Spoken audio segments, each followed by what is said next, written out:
So I'm going to start with my beautiful friend on the end, Miss Kiki. I want you, each panelist, just to introduce yourselves, give just a little tidbit about you, and then I'm going to come back and I'm going to ask you questions so that the audience and the business owners can learn a little bit more about how you got started, you know, what your business is doing now, and how can you help them find loans or manage what they're doing already, okay? So my name is Kiki Cyrus. I own Kiki's Chicken and Waffles, Columbia, South Carolina. We have 2 locations, and 1 location off of Rivers Avenue that we opened probably about 4 or 5 months ago. I also have a venue in Columbia, South Carolina. So I have my hands in a lot of things. They call me a serial entrepreneur. We've been in business for about 12 years. And so, yeah, that's about me. Shawn? My name's Shawn Tucker. I'm the owner of L&S Trucking here in Charleston. We have a fleet of about 29 trucks. We focus on infrastructure, so we're building your roads and bridges and your neighborhood development, a lot of private sector work. So that's what we've been doing for roughly 8 years. L&S has been in existence. I've been doing it for about 26 years for other people, and my wife finally pushed me out of my comfort zone and says, we're going to launch our own business. And it's been the best thing we ever did. Wonderful. Sylvia? Hi, I'm Sylvia Spivey, and I'm a banking professional for over 29 years now. I assist with helping small businesses and just business partners with loans and things like that. I'm also very involved in the community with different nonprofits helping with low at risk in that community. What a great segue. I'm Jonathan Nazeer. I am the Capacity Building Program Director for SCASED, the South Carolina Association for Community and Economic Development, right next door. And our work primarily focuses on community and economic development throughout the entire state, with a 200+ membership of nonprofits, small businesses, community economic development corporations, as well as community development financial institutions. I also have started a nonprofit organization as well as a small business. So I kind of run the gamut across the board. So excited to be here. Thank you. Good afternoon. I'm Greg Perry. I'm the Program and Partnership Manager for South Carolina Community Loan Fund. I manage our entrepreneurial programs, and I also work with advocacy throughout the state of South Carolina. South Carolina Community Loan Fund is, like Jonathan just mentioned, we're a community development financial institution. We're the largest in the state of South Carolina. And before we move on, I want to shout out my CEO, Mr. Nate Barber over there, and Chief Operation Officer, Ms. Mina Lee. Now we can move on. I get that. All right, yeah, because you got to go to work. Yes, sir, you got to be on point. So we're going to move right into this. So Kiki, I'm going to come right back to you again. So I just want you to let these business owners know, you know, what has been the most rewarding part about owning your own business? So I would say the most rewarding part about owning my business is the amount of people that I've met over the years. You know, just meeting people with different, different jobs and different walks of life. And it has helped me so much because being in the rooms that I've been in, I've met so many people that has helped me along the way. And, you know, I just want to share that you guys being here is what's going to help grow your business, because you're in a room full of people that can help you. You know, sometimes we try to do it on our own or don't want people to help us because we don't. But, you know, I would say, you know, meeting people, you know, the resources that you see today, use them, utilize them, because that's what I did. I started out, went to SBDC because I needed help, and now I work for the SBDC, so I help people as well start their own business and grow and expand. So I think that's very important with just meeting people all together. Thank you so much. And just to piggyback on that, Shawn, I just want to ask you, can you share a challenge that you had starting your own business, you know, with scaling it to get it right, and how did you overcome that? Because we all know every day is not sunny. when you're trying to do your own business, it's like a roller coaster ride. It's gonna be some peaks and valleys. So sometimes when you think you got it bad, somebody else has it worse. So just to hear someone else's opinion, because somebody might need to hear that today. Well, thank you for that question. And I would say probably people, right? People is the hardest thing in challenging a business. How do you motivate them? How do you get them to find the passion that you have for what you're doing, and for them to follow where you want them to go? We create the culture where we want them to trust and believe us. And it's been, that's been the hardest part, but it's the consistency of and not selling just for anybody who walks in the door, right? Find people that are measuring up to want to be in the standards that you want for your company. That's been probably our biggest challenge, but it's also been our biggest reward, because every success story we have, we handpicked it. And we feel good that because those people really feel that we are invested in them because they're invested in us. Great, thank you so much. So with Sylvia and Jonathan and Greg, I'm gonna start with you. So tell me about some of the resources that you have to offer to small businesses. No, absolutely. So, like I said, I work for a CDFI, Community Development Financial Institution, and our mission is to provide affordable financial services. So we work with a lot of small businesses, providing technical assistance. So we have a program called Local Entrepreneur Acceleration Program, LEAP, which is a 10-week course where we provide entrepreneurs in the state of South Carolina resources and help them develop their business plan, because we discovered that there are a lot of businesses that have been around for a very long time that do not have a business plan. That is very, very important if you're going to get capital to expand your business or to be a successful business in South Carolina. We serve individuals throughout South Carolina through a virtual course. At the end of that 10-week business session, we give them the opportunity to pitch their business before judges and allow them the opportunity to win seed capital, first place of $30,000, $10,000 for second place, and $5,000 for third place. What we discovered was that there are some businesses that are just a few thousand away from shutting down. So that small investment will help businesses survive. And we have a mission to support small businesses, recognizing that small businesses in South Carolina make up 99.4% of the businesses here. So they're the lifeblood of our community. Okay, thank you. Sylvia, can you tell us the top 3 things, in your opinion, that a small business should have prepared before they come and see you? Because sometimes, we get in the car and we forgot to put the gas in the tank. So can you tell us those top 3 things? I would say the top thing is expectations. And then what they need to prepare is what their credit worthiness is, where they are with that, have their business plan together. Those would be the top 3, I think. Okay, that's good, because I'm telling you have to be prepared.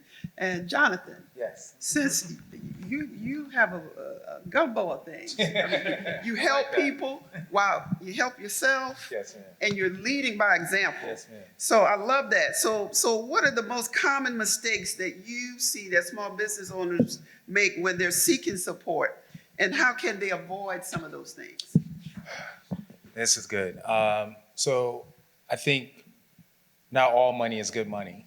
And I think we have to know that as small business owners up front. We get to a point where we kind of chase money, and in doing so, we don't necessarily have the capacity to keep up with the demands of whatever, those organizations tend to. A lot of folks get in business, and I hear this all the time. I'm sure you all do too. I want to get in business so I can work for myself and I don't have to answer to anyone. Well, if you've got a customer, you're going to always answer to someone. And so I think it's about knowing the expectations up front. Being an entrepreneur can be a very lonely road. And so being engaged with an ecosystem of individuals who may not necessarily think exactly like you do, but at least know the struggle. And there are going to be some days where you can't muster up enough strength to get on to the next task. So having someone that you can pick up the phone and call in this journey to kind of help you navigate through that. And sometimes that doesn't necessarily come from family and friends. Family and friends sometimes can actually hold you back. I don't know why you're jumping out here trying to do this. You need to stick with that good job that you have where you can count on that check every week. And I get that. But sometimes having someone that you can call to have that conversation with, and someone to just kind of give you a little bit of an encouraging word to kind of help you get on to that next step. So you have to be very selective about the individuals that you're going to keep around you, but also really building that ecosystem of not just entrepreneurs. I think it was going through the LEAP program that Greg asked us a question one time, because our business also went through LEAP, so it is a great program to go through. How many of you all have a relationship with your banker? And who is your banker? Oh, my banker is First Citizens, and my banker is South State. And it's just like, no, those are the banking institutions.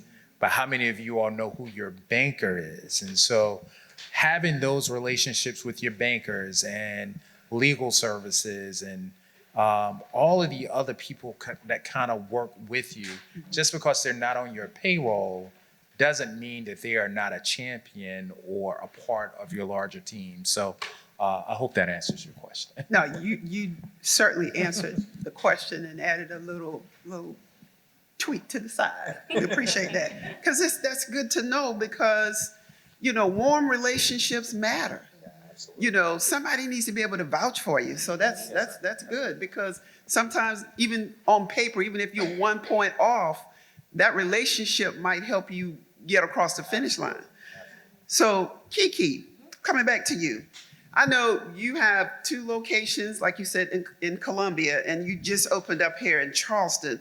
So, you're in a very competitive business, restaurant business. So how have you adapted to the change in market trends or economic conditions to stay competitive? Because it's very competitive in your business. Yes. So I hate to bring up, but COVID definitely, hit the hospitality industry very, very hard. And so basically during that time, we had to pivot and do some things differently. And so what we did is we came up with the chicken breading so that we sell in our stores and we sell on Amazon. And so that was our way to have people still spend money with us, but didn't have to come into our restaurant if they, was afraid, with COVID or whatnot. Another area that we expand on was using DoorDash and the Uber Eats. Me and my husband, we was like, we don't want to do DoorDash and Uber Eats because we just felt like it would take away from our normal to-goes or whatnot, because we already get, business from that. But, you have to grow with your customers, and your customers now, they're more, they like things convenient. And so being in your home, watching TV, Netflix, let me order something from DoorDash and have it delivered to my house. And so changing up, some things to be able to allow that to, incorporate that into our business. That's one of the things that we did as well. Love that. You want to say something? Go ahead. No, absolutely. I think what Kiki just said just now is something that we teach individuals in our entrepreneur program, and that's just really knowing your market and knowing when to pivot during times like that, learning how to develop a SWOT analysis. That's right. There's a book called The 21 Immutable Laws of Marketing, right? In this book, it talks about just being different.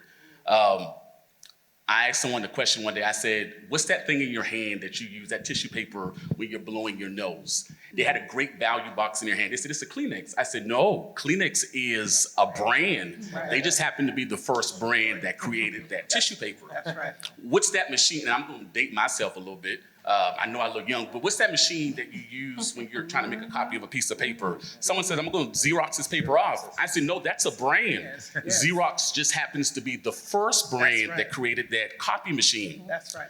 Who's the first person that flew across the Atlantic Ocean? Charles Lindbergh. Who's the second person who did it better? Most folks don't know their name. The third person who flew across the Atlantic Ocean was Amelia Earhart. We don't remember her because she was better. We remember her because she was different. If you're going to be successful in business, you have to offer something different. Yes. You'll never be able to out Starbucks being Starbucks. You'll never be able to out Krispy Kreme being Krispy Kreme. But what is it that you have to offer that individuals in this market does not have, right? Kiki is probably the only chicken and waffle business in North Charleston in a city that needs chicken and waffles. I think bringing that to this marketplace, it was because she had a SWOT analysis. She understood the strength, the weaknesses, the opportunities, and the threats in this market, and that's why she's going to be successful. Thank you. Yes, absolutely. And to stay on that, Jonathan, I'm going to come back to you. Can you share a success story of a small business that have come through your program, just so they know that, hey, it can happen? Well, I think we talked about that, and I want to shout out Roberta Stewart in the back, who has worked very closely with our capacity building team. So a lot of our work at SCASET is really around building larger ecosystems. And so we have not, or at least we're trying to get out of more direct services, right? Got it. We're working with small businesses.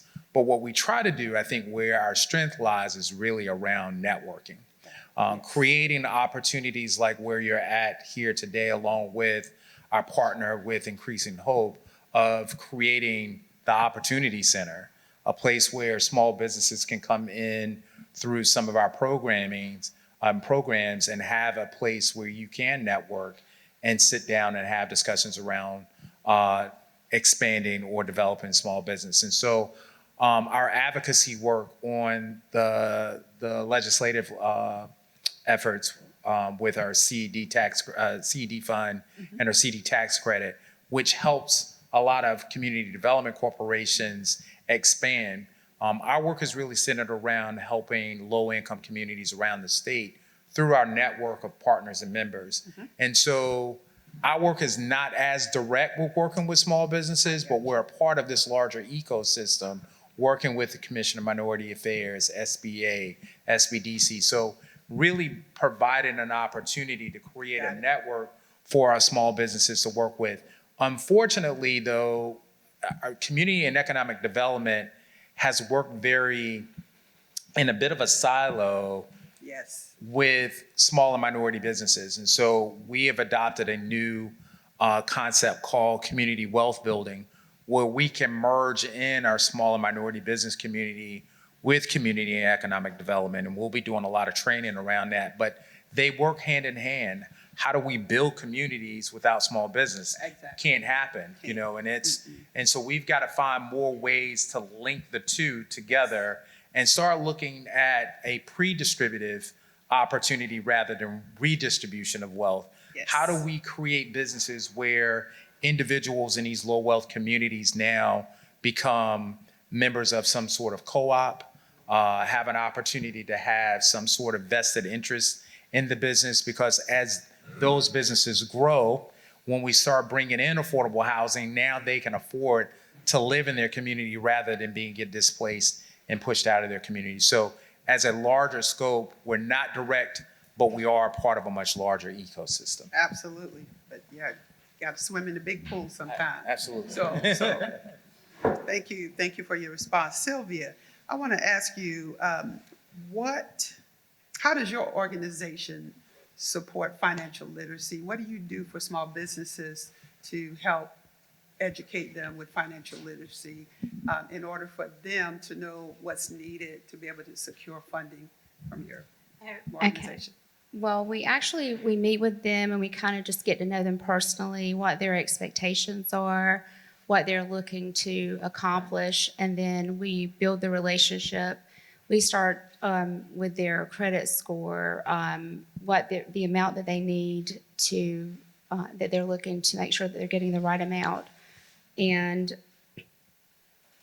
I'm so sorry, y'all. No, you're fine.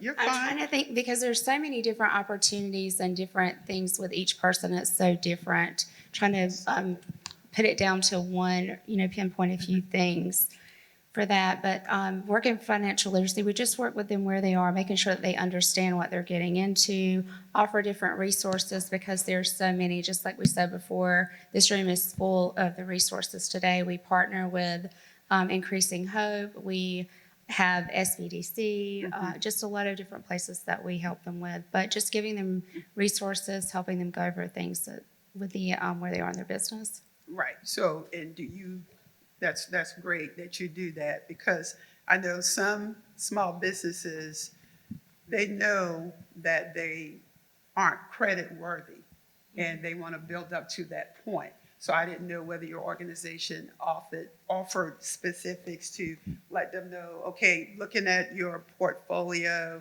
I see this, you have a credit score of X, and this is what you need to do in order to get your credit score in a place that we could offer you a loan or I could refer you. That's what I was just trying. Yes, ma'am, and that's exactly what we're doing, Okay. because whenever we sit down with them and we see all the different, their dreams and goals and what they're looking for, we have them fill out a personal financial statement. We kind of go over that and then say, okay, you need to improve here. You need to have a stronger business plan, or you need to work on your credit score. Here's some ways that we can improve that. So those are a few things that we do offer.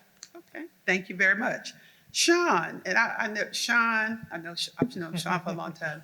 Went to school with his brothers, so when I saw his name, and I said, man, I know Shawn. I didn't know Shawn had 29 trucks. Shawn, I need to know that so I can refer some people to you. We like it that way. You know? But Shawn, let me ask you this. So with your business and the role that you play as a leader in our community, what do you do to give back to the community? What does your business do to pour back into our community now that you have trailed away? What do you offer the community based on your success? Well, we could do a better job for sure. But we have a lot of people that come and need stuff from us often, mainly our sponsorship for a golf tournament or something for a raffle. So we try to see what our contribution is going to be used for. What's the purpose? Does it make sense for our company to get involved in everything that comes at us? You got to kind of pick and choose, but you look at your community, the people that support your business in your community, and we do whatever's asked. Sometimes it's as simple as sponsoring a golf tournament. It could be donating a couple loads of stone for a new parking lot for a new community center.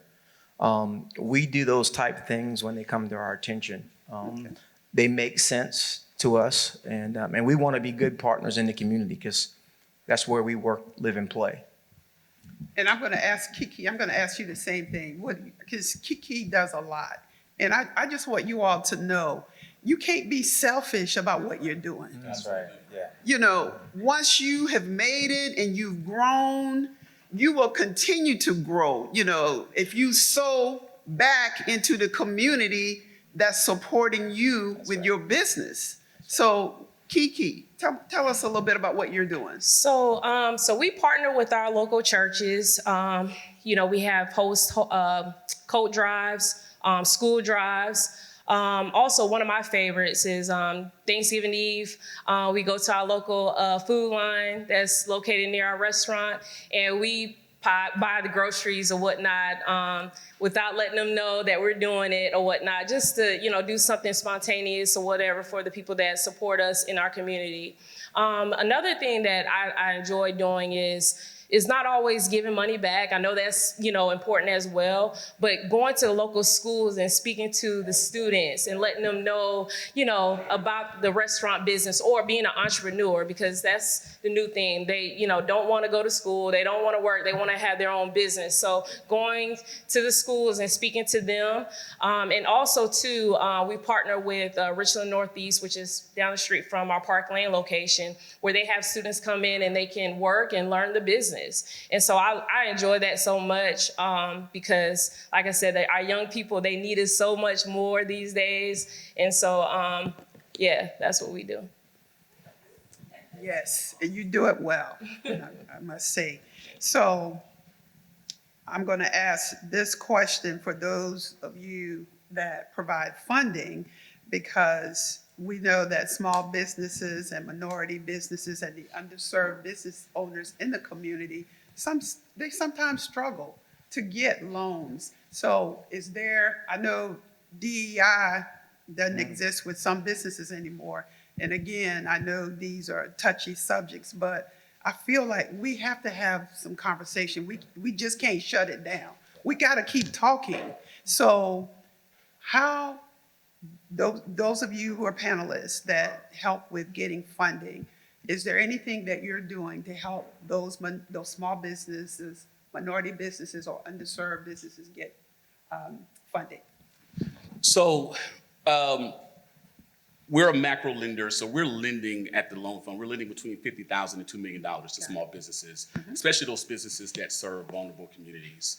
What happens is everyone is not prepared to get a loan. If those individuals that are not prepared to get a loan, while you may get a no from a loan officer, that no leads you to our technical assistance programs to help you get to a yes, where we are able to talk to you about having a rainy day fund, right?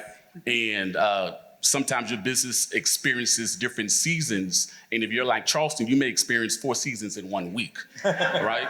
So we're talking about rainy day fund just in case emergency happens. And then eventually after you go through that program, develop a business plan, work on what you need, marketing, which is very imperative for your business to be successful. Then we take you back to our lenders. What we're looking for, again, is businesses that support our community and businesses that need that help. If you're already making $1 billion a year, there's no need to apply to LEAP. So we're trying to help folks that need help. So you need help developing your business plan, come to LEAP. If you need assistance with just getting more resources, knowing who to go to, then come to LEAP. And I was actually going to try to answer a portion. I think there was a question in your response earlier. Thank you, John. Yes, ma'am. A couple things I wanted to lift up out of what she stated was, for those of you all who are interested in founding a nonprofit, nonprofit doesn't mean that you don't make money and that you don't have to have a sense of accountability, a sense of being able to sustain your work.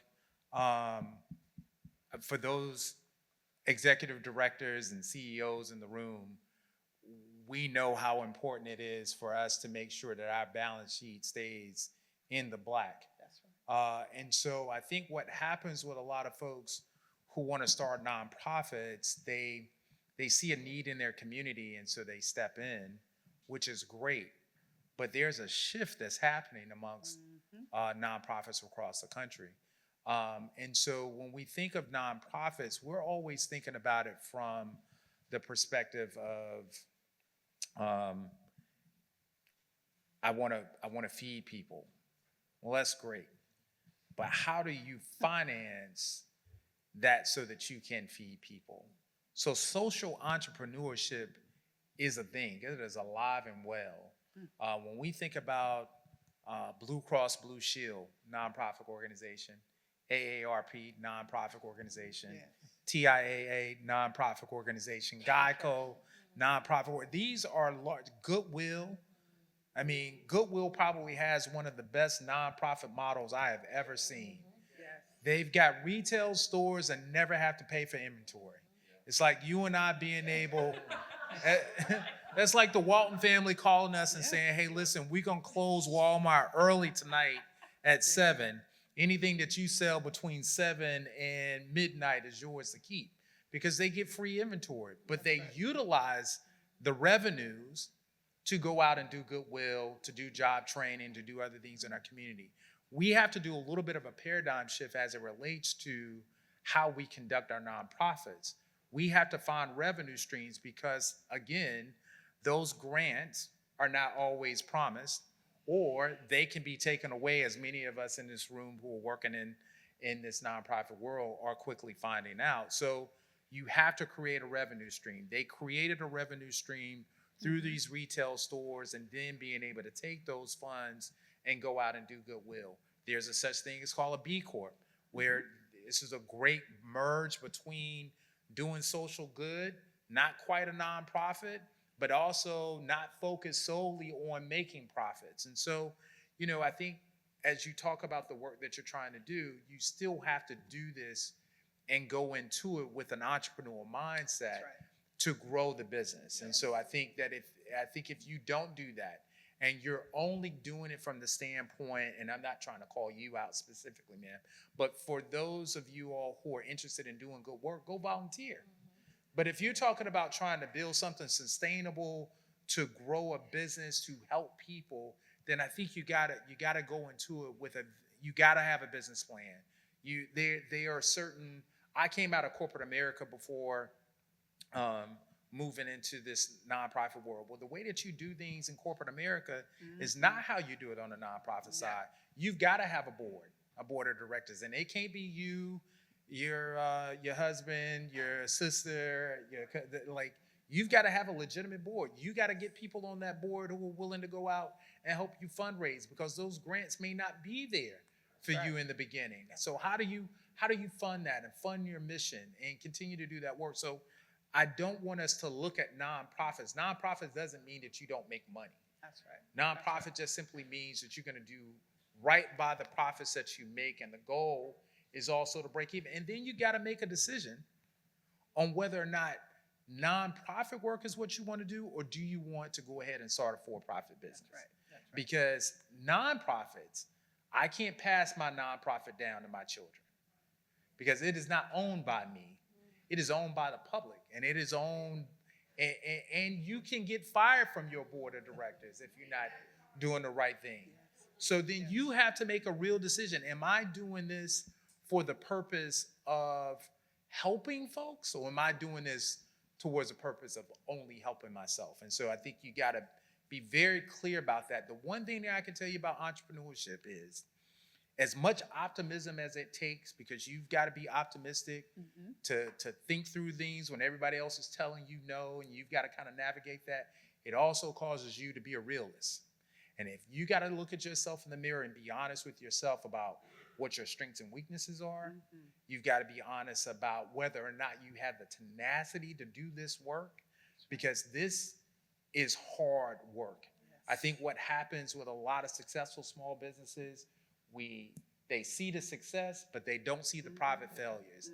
They don't see Kiki up in the middle of the night trying to figure out how she's going to make this thing work because COVID came and hit, and now she doesn't know where that traffic is going to come from. So she had to pivot and be flexible in the marketplace and consider things that maybe ordinarily she would have not considered before, because you talked about DoorDash. Hey, that wasn't on our radar, but now it's a different landscape. It's a different landscape.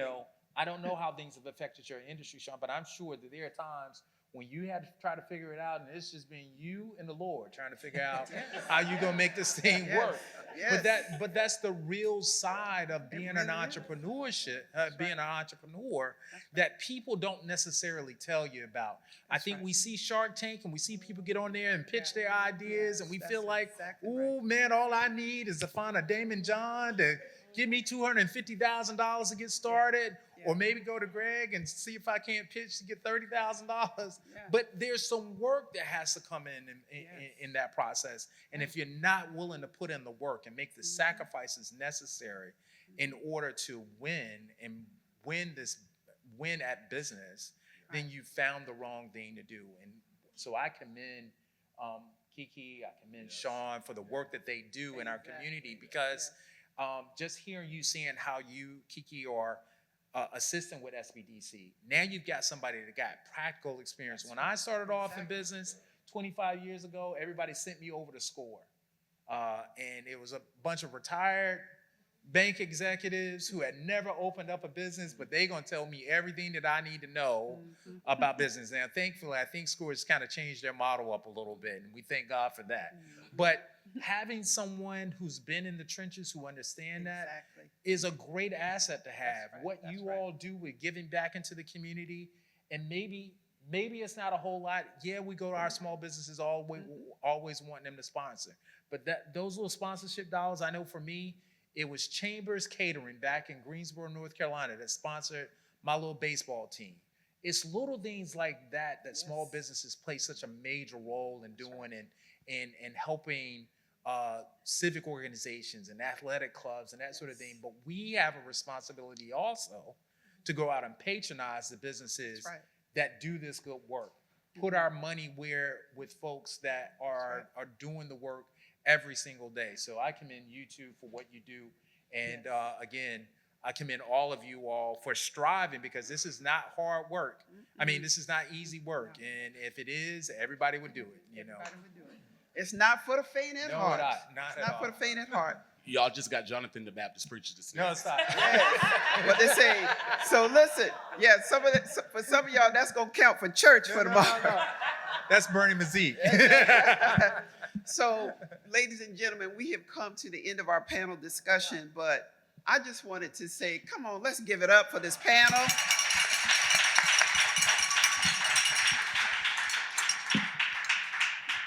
And, you know, what Jonathan was pretty much saying in layman's terms, you see my glory, but you don't know my story.